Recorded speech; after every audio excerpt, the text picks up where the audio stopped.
Alrighty, it is Monday, April 29th. Taking a look at ES here for a quick session recap. Overall, pretty slow day, a little bit of volatility there into the close that we can see here on the 2-minute chart. Essentially, we came into the session wanting to see how price was going to be trading versus this 51.50 upside level of interest is a level we've been watching for the past few weeks, and it also happens to align quite nicely within essentially 1 point of the 50% retracement level for this current correction. So from all-time highs from up here on ES down into this local low made Thursday night, the 50% retracement is right through here, right about 51.50. And if you trade with fib levels, if you're familiar with fibs, you know that the 50 to 61%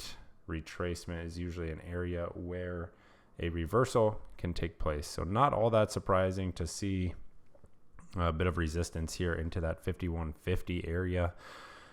Price remains in a tricky location simply because last week we were looking at, or the past 2 weeks rather, we were looking at this 51.20 area kind of as a near-term area of resistance. Price breaks that near-term area of resistance during Friday's session and then bumps right up into another area of resistance. This is why I've been mentioning not only this morning, but over the past week or so, anytime we are looking for long setups or maybe we are, kind of showing a near-term trend higher, very short-term trend higher, it is a challenging trade simply because we have to be looking at every area, every prior area of resistance, everywhere where a seller may be showing up, right? That is a bit of what we saw today with that action versus that prior day high. If you take a look, intraday here, price really struggles to show any type of acceptance above that 51.50. You have that initial trap that is set off the open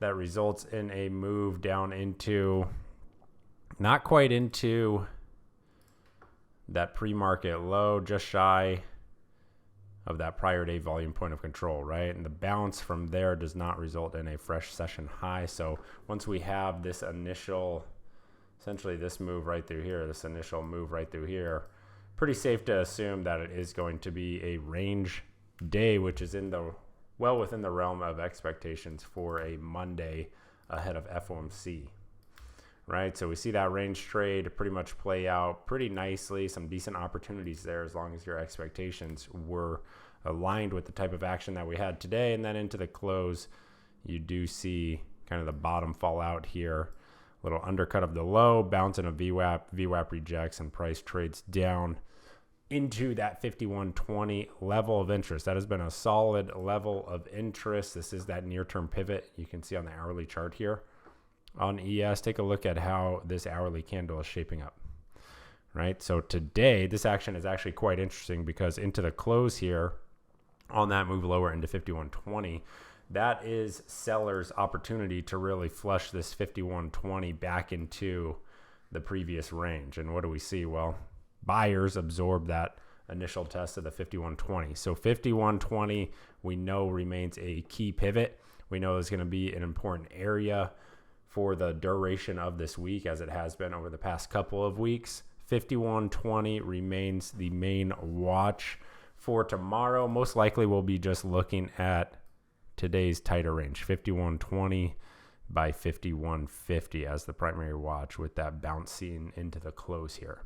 So pretty straightforward on ES, very similar approach to what we were doing today.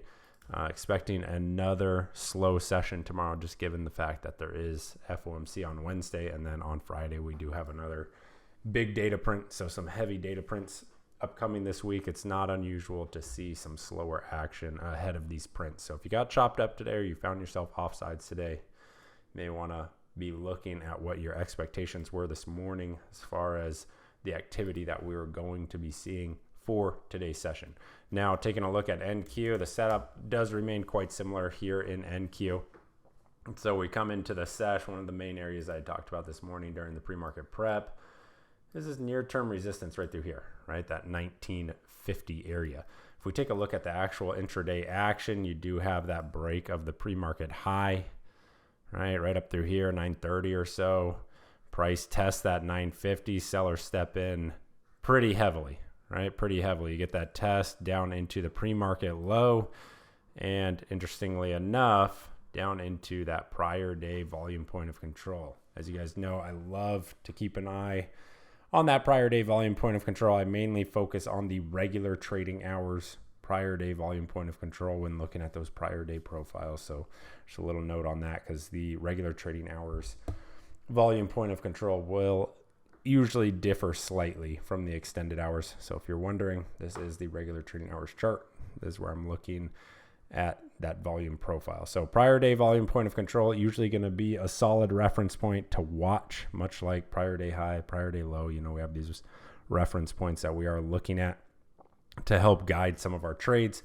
In this case, wanting to see not only that prior day volume point of control, but look, this happens to be where that gap fills as well. So we have that overnight gap higher, the gap gets filled, price test that prior day volume point of control. I believe that was also the pre-market low, if I'm not mistaken. Yeah, right through here.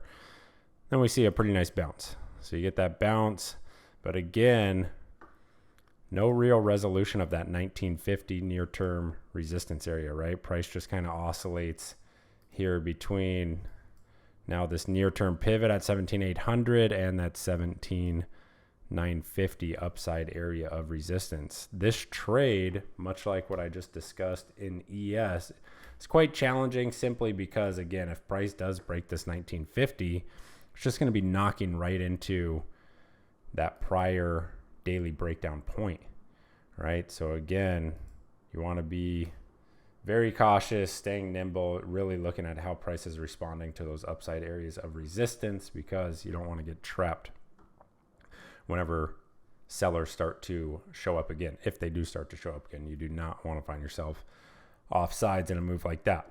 So 950 be the main watch into tomorrow on NQ, 950 by 800, keeping pretty much the same approach as I am in ES. We want to see how price trades either versus this key pivot right through here or today's high. So pretty straightforward action.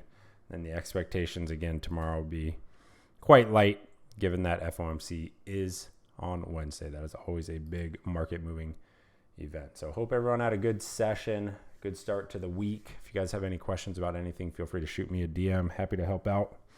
Otherwise, I'll see you tomorrow morning for the prep. Have a good afternoon. Later.